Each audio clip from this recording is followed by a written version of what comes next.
Hey, okay, you guys are gonna have to excuse any yawns that happened throughout this video. I just got done working Black Friday and just got back to Tulsa, so I'm tired.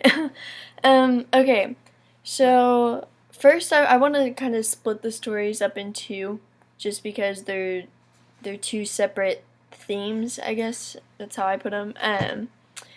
The Revelation by Flannery O'Connor, there's obviously an immense amount of religious content in both pieces. Actually, it's all basically religious content.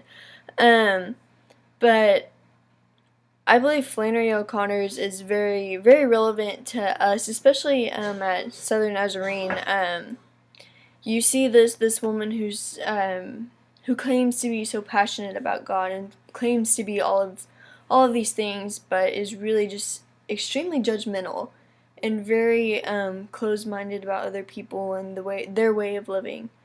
And it's unfortunate, but that's a very large aspect of the modern world and how Christians are today, just to put it bluntly. I've noticed that a lot, especially at Southern Nazarene, which, no offense, actually I don't care about offense, but that's just, it is how it is. And I'm guilty of that as well. I'm not saying I'm innocent by any means.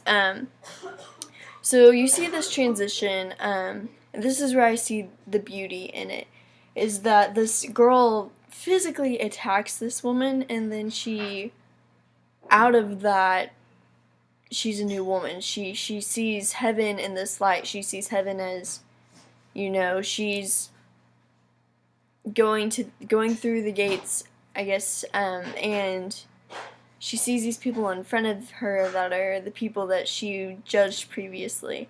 I just think that's kind of a beautiful scene. Obviously, to her, it might not have been until after and reflecting upon that. But when you think about it, I mean, the Bible talks about those who give all that they have to God, or that have nothing, but live in the Lord, I guess you could say, that they will have the mansions in heaven.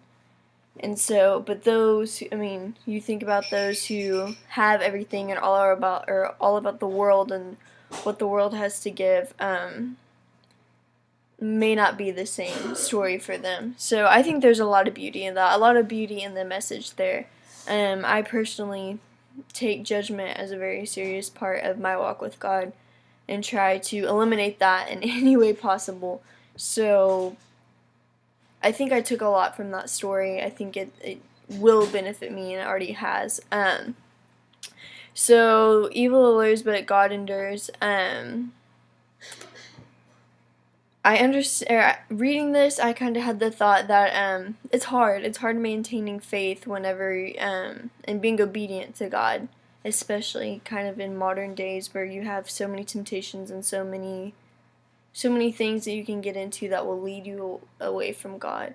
And so you see, as God talks to this, or as the devil talks to this slave, and he's talking about he's talking him into testing his master, and he talks him into it. He gets ready to do it, and it quotes the story says, "The devil climbed a tree nearby to see how his servant would do his work." And I thought that was interesting. I think that's very relevant today, because I think that's how it is today. I think the devil, he puts these temptations in front of us and just sits back and watches as we choose to partake or not to partake. So as you see the story progress, you see, this man brutally attack, if you will, this innocent animal. And I immediately thought of Jesus and his crucifixion, and how he was crucified, he was innocent, but yet he was still, forgive them, Father, for, they don't know what they're doing. They don't know what they're doing to me. Forgive them.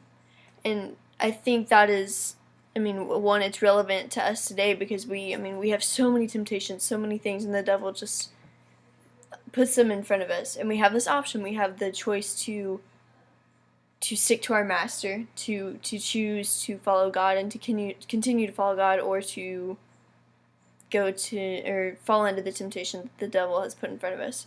So in the end, the slave's master says you can be free, and I kind of took that as our free will.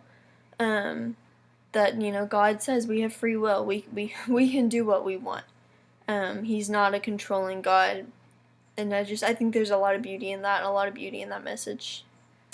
So yeah.